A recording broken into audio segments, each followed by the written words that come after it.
세탁기와 냉장고, 스토브 등 가전제품이 과거엔 오래 사용해도 문제가 없는 경우가 많았는데 최신 가전제품들은 컴퓨터 칩이나 센서, 회로 기판 등으로 인해 더 복잡해지고 고장나기도 쉬워졌습니다. 가격이 높은 대형 가전제품이 고장이라도 나면 수리를 해야 하나, 새로 사야 하나 고민하게 되는데 이럴 때 도움을 주는 정보가 나왔습니다. 수리할지 아니면 교체할지 결정하기 전에 소비자는 문제를 진단하고 수리하는 데 드는 가격과 제품이 얼마나 오래됐는지, 구입 당시 가격은 얼마인지, 제품을 얼마나 사용했는지를 고려합니다. 예를 들어 냉장고는 대부분 가정의 사용량이 거의 비슷하지만 세탁기의 경우 아이들이 많은 가정에선 하루에도 여러 번 빨래를 하기 때문에 마모가 심해 수리보다 교체가 더 합리적일 수 있습니다. 컨슈머 리포트에 따르면 3년 전 $1,000를 주고 세탁기를 산 뒤 일주일에 몇 번만 사용했다면 금전적으로는 교체보다 수리가 더 나을 수 있습니다. 수리를 할 땐 서비스 센터에 연락하기 전 뉴스나 온라인 검색을 통해 이 제품에 대한 리콜은 없었는지, 막힌 필터나 꼬인 호스 같이 간단한 문제는 아닌지, 또 보증 기간이 남았는지를 확인하는 것이 좋습니다. 서비스 업체를 찾을 때도 구글 검색에서 제일 먼저 나타나는 업체보단 제품의 제조업체 웹사이트에 들어가 해당 지역의 공인수리 서비스 업체를 찾는 것이 여러모로 권장됩니다. 공인수리 서비스는 백업이 되고 다른 곳보다 먼저 부품을 받을 가능성이 높기 때문입니다. 그러면 언제 교체하는 게 좋은지에 대해 컨슈머 리포트는 제품 수리 비용이 가전제품을 새로 사는 가격의 절반을 넘으면 교체할 때가 된 것이라고 조언했습니다. 대부분 가전제품의 평균 수명은 8년에서 15년 사이입니다. 다만 기기를 깨끗하게 유지하고 과부하가 걸리지 않게 사용하며 사용 설명서대로 새 필터나 유지 관리를 해주면 평균 수명보다 더 오래 사용할 수 있습니다. 이외에도 전문가는 가전제품은 사용 주기가 정해져 있어 일정 간격으로 제품을 교체해줘야 하지만 지금 당장 고장으로 멈춘 게 아니라면 대폭 할인해주는 시기에 바꾸는 것이 부담을 줄일 수 있는 방법이라고 전했습니다.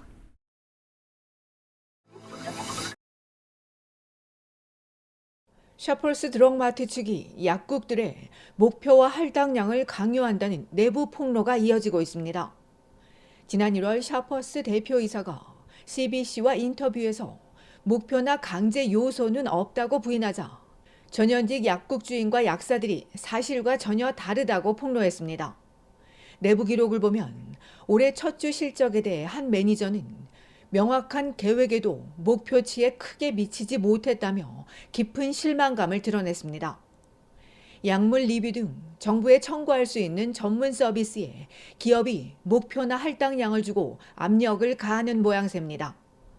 약물 리뷰는 3가지 이상 약을 복용하는 만성질환자와 장기요양원, 당뇨 환자에 대해 약사가 올바르게 약물을 복용하는지 처방전을 검토하는 프로그램입니다. 온라인 약물 리뷰도 가능한데 이를 통해 한 건당 $75를 정부에 청구할 수 있습니다. 약국 주인과 약사들은 전문 서비스 정부 지원 프로그램은 지지하지만 목표를 두고 압박하는 건 약사의 판단을 억압하고 방해하는 비윤리적인 강제라고 지적했습니다. 한 약사는 회사가 매주 실적을 모니터링하면서 어떻게든 성과를 올리도록 극도의 압력을 가했다고 폭로했습니다. 코로나 예방접종과 검사로 수익이 크게 늘었다가 급락하면서 이런 압박은 더 커졌습니다. 이에 대해 회사 대변인은 약물 리뷰는 약사가 판단하는 것이고 우리는 지원만 할 뿐이라고 강조했지만 목표나 할당량에 약사의 발언권은 전혀 없는 것으로 알려졌습니다. 그래서인지 2월 기록에 따르면 온주 샤펄스의 약국은 일주일 만에 전문 서비스로만 $187만여 달러의 수익을 올렸고 이 중 75%가 약물 리뷰였습니다. 반면 같은 기간 밴쿠버의 28개 샤퍼스 약국에서는 약물 리뷰 수익이 27,000여 달러에 그쳤습니다. 또 한 약국은 지난해 약물 리뷰 수가 1년 전보다 무려 300%가 급증하기도 했습니다. 이와 관련해 온타리오 약사대학은 4천여 명을 대상으로 설문조사하는 등 정보를 수집하고 있다며 다른 지역의 사례를 보면서 해결책을 모색할 것이라고 밝혔습니다. 이들은 약물 리뷰가 환자의 요구 사항을 충족하기보다 할당량을 채우기 위해 진행된다면 인력과 자원 낭비로 이어질 수밖에 없다고 우려했습니다.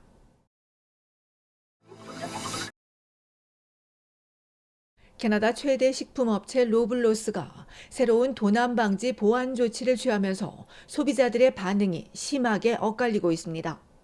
로블로스는 온타리오주 남부 옥빌과 윈저, 우드스탁, 조지타운 4개 매장에 영수증 스캔 시스템을 설치했습니다.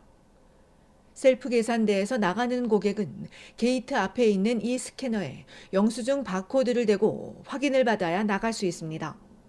다른 방법으로 나가려고 하면 큰 경고음이 울립니다.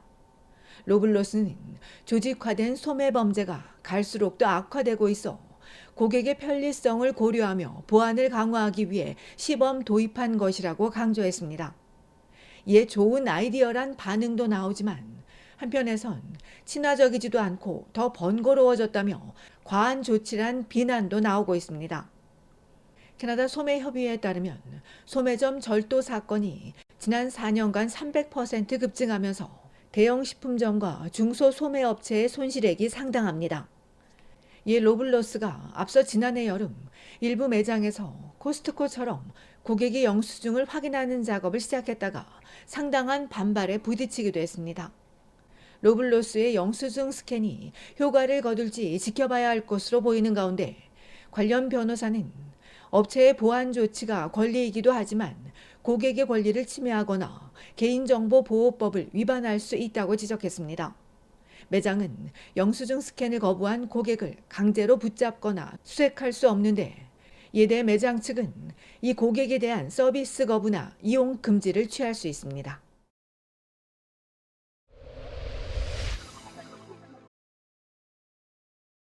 오늘 새벽 4시 온타리오주 스카보로 골프클럽 우드와 킹스턴 우드에 있는 가정집에서 40대 여성이 숨지는 사건이 발생했으며 경찰이 현장에서 40대 남성 1명을 체포해 범행 동기와 사건 경위 등을 조사하고 있습니다. 앞서 지난 화요일 토론토 리젠트파크 지역에서 발생한 가족 간 총기 살인 사건과 관련해 23세 베네딕트 존슨 콩골로가 살인과 살인 미수 혐의로 입건됐습니다. 이날 집안과 인근 도로에서 숨진 남성 2명은 피의자의 부친과 형제이고 머리 부상을 입은 채 뛰쳐나와 911에 신고해달라고 요청한 피의자의 모친은 현재 병원에서 치료를 받고 있습니다. 콩고 출신인 일가족이 13년 전부터 이곳에서 거주한 것으로 전해진 가운데 콩고 커뮤니티와 지역 주민들은 여전히 충격에서 벗어나지 못하는 것으로 알려졌습니다. 한편 총격범을 뒤쫓으며 체포하는 과정에서 팔과 다리에 부상을 입은 경찰관 2명은 오늘 수술을 받았습니다.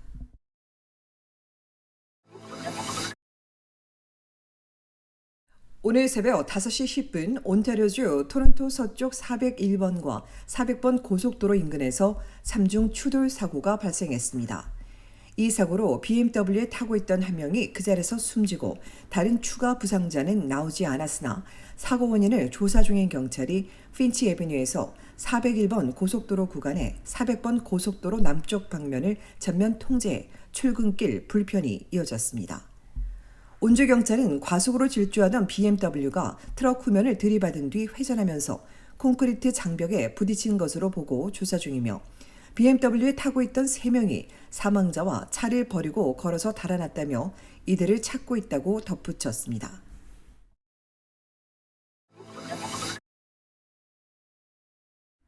덕포드 온타리오주 수상은 최근 불거진 온타리오 주류공사 민영화 논란에 대해 결코 민간에 매각하지 않을 것이라고 밝혔습니다.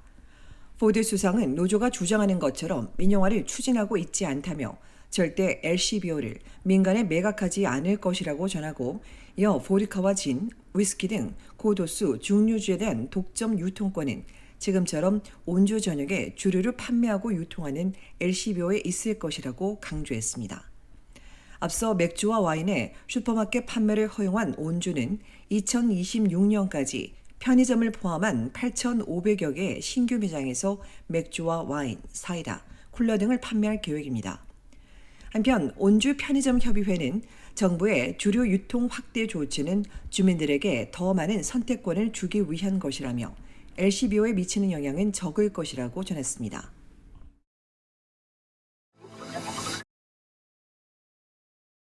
할머니와 손자가 연이어 복권에 당첨돼 모두의 부러움을 사고했습니다.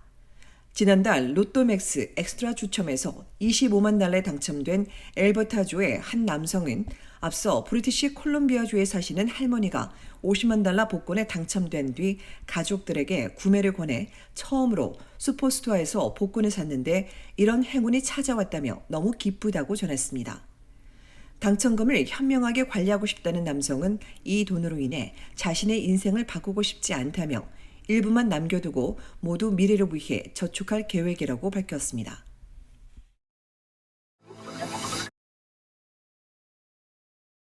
천만 관객을 동원한 화제의 영화 서울의 봄이 온라인에서 무료로 상영됩니다. 주 캐나다 한국문화원은 3월에 K시네마 온라인 상영작으로 서울의 봄을 선정해 오는 20일부터 26일까지 캐나다 어디에서든 무료로 관람할 수 있다고 밝혔습니다. 영화 서울의 봄은 1979년 12월 12일 수도 서울에서 일어난 신군부 세력의 반란을 막기 위한 일촉즉발의 9시간을 그린 영화로 황정민과 정우성, 이성민, 김성균 등 연기파 배우들이 열연을 펼쳤습니다. 서울의 봄 관람은 주 캐나다 한국문화원 홈페이지를 통해 3월 22일까지 신청을 받아 온라인 플랫폼 비메오를 통해 진행되며 상세한 정보는 문화원 홈페이지에서 확인할 수 있습니다.